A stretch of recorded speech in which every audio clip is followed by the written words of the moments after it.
I'm 76 years old, and my name is Dorothy Colley. What is your first childhood memory?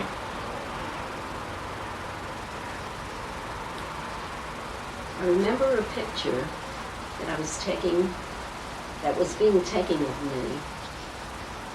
And I was with my mother, and I was trying to hide behind her skirts. And I have the picture. And boy, I wouldn't want it to be published. Describe each of your siblings with one sentence. Oh, my sister Helen, I really didn't know her too well. Selma, I remember that we used to fight a lot. She was the greatest supervisor in the world. She loved to tell me how to clean, but I loved her very much. Leonard was closest to me in age. I loved him. I miss him terribly. And Ralph was the baby, and we played with him as if he was a doll.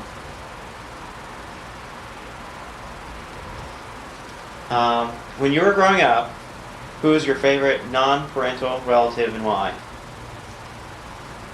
Non-parental. My grandmother, definitely. And why was that?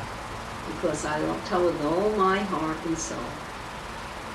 She was a very kind lady, and she showed me so much love. What was your single happiest day of your life and why? Oh, I really can't say. I have quite a few happy memories. I think one of the happiest days was my marriage, and another happy day, one of the many, was when my first child was born. And that was something that I'll never forget. What was the saddest day? What was the saddest day? Saddest thing? When my father died. What's your favorite song?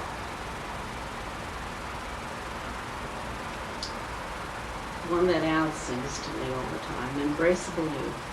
And we'd like you to sing a bar from it. You want everyone to run out? What? Do you want everyone to run out? No. Seriously. Embrace me, my sweet embraceable you. I'd rather hear him sing. Okay. Describe the first time you met Grandpa Al. Well, the first time I met him,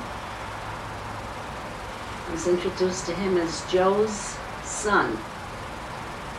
And I met his father. His father was very much interested in being with young people and especially helping the boys to train their bodies and bodybuilding. And a few of us were in his car, and Al jumped on the running board, and they introduced me to him as Joe's son. That was the first time I met him. How did Grandpa Al propose to you? How? Well, the first time I really went out with him, he says, "You're the girl I'm going to marry," and I laughed.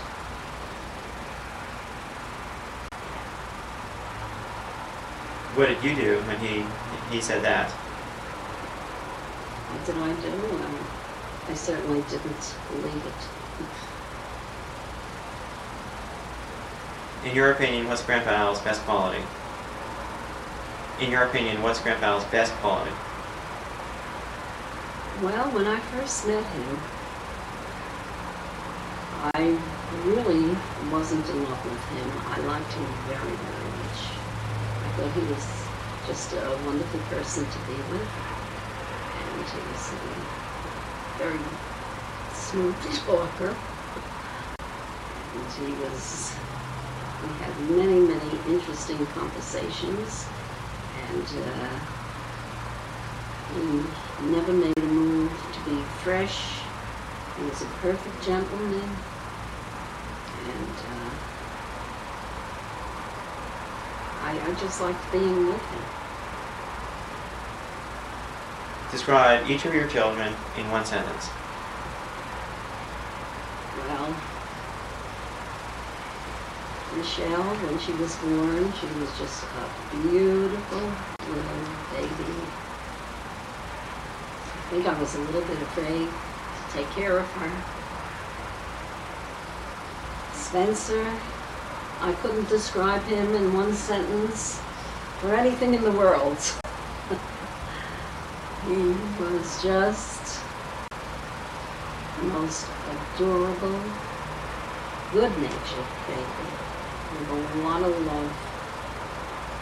Saul, ditto.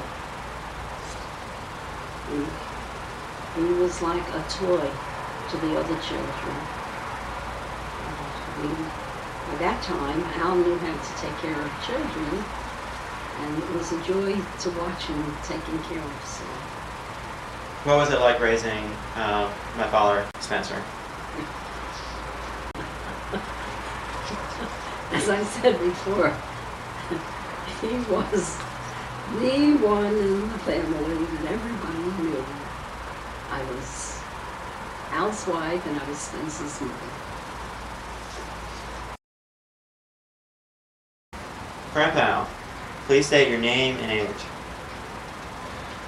My name on my birth certificate is Abraham Cohn, known to my family and friends for many, many years as Al Cohn.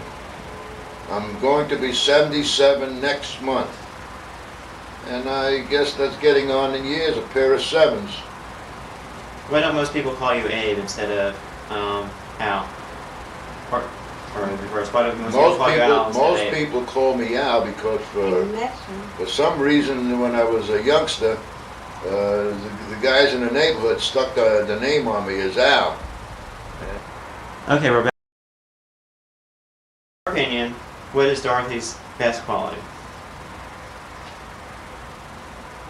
Well, I think she's her best. She has many good qualities. I don't know if one can consider the best of them all, but she certainly is a very understanding and compassionate woman, and a very, very loving woman. She shows me a great deal of love and understanding. Tell a short story which shows what your children are like. About whom? Tell us a short story about what your children are like.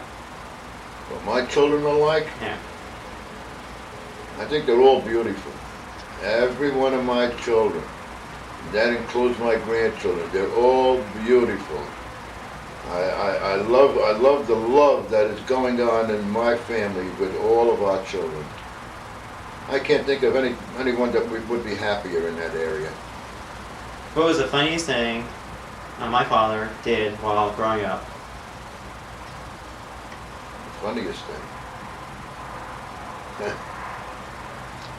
Well, I don't know. I guess one of the strange things that he did when they opened up Sheepshead Bay High School in Brooklyn, and they had ceremonies with the mayor of New York City, you know, as the guest. Out of a couple of thousand students that were standing, you know, for the ceremonies, my son Spencer jumps out of the crowd and walks up to the mayor of New York City and says in front of everybody, "Thank you, Mr. Mayor, for building us a new high school." He had a lot of forwardness. Most aspire to be like, and why?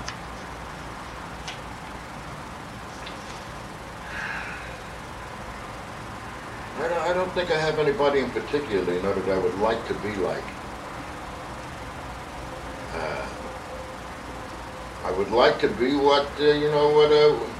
myself. I would like to be what I am, in every sense of what I have learned throughout the years to be a good human being.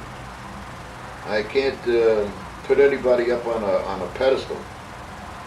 I know what has to be done because of all the spiritual guidance that I've had, and I like the kind of life that I'm leading. What one piece of advice would you like to give to your great-grandchildren someday? I would love all my children, including my great-grandchildren, God willing that it happens soon, that they be ever loving, you know, and in a family oriented way. That to think highly of themselves, to be involved with the family, and live like nice human beings. On me. And I love that. I just love being with my wife and my children and my grandchildren, and hopefully with my great grandchildren one day soon. But with it all, we do hope that and pray, you know, for our children to be well, to be healthy, and to have serenity about their lives. And to us, that would be very, very important. It's extremely worrisome, and it's certainly not good for our health that we have to worry about our children. And thank God our children don't give us anything to worry about. We love them, and we know they love us. And that would have to be my closing statement. Shut it up already. Grandpa, one thing I forgot to ask you about is the famous story about Grandpa Joe, great-grandpa Joe, and when he was at Coney Island. I was wondering if you could tell us about that story. Coney Island. We had several wonderful experiences in Coney Island. But talking about your great-grandfather, Joe, I remember one time I was a youngster and we were walking on the boardwalk, and we came by an exhibition lecture that was going on with a man that was called the Mighty Adam, and he used to sell health foods, and he used to display his strength, and everybody was very, very much impressed with how strong he was, and we stopped in to watch. And during his exhibition, he took a big bar, solid steel bar, and he bent it across his neck. And everybody was applauding, you know, they were so impressed, you know, with the way he bent that bar. And he passed around the bar, you know, to the audience. And everybody was feeling, you know, the weight and the stiffness of this metal, you know. And while he was passing around this bent bar, I was calling to my father, "Hey, Pop, straighten it out, straighten it out."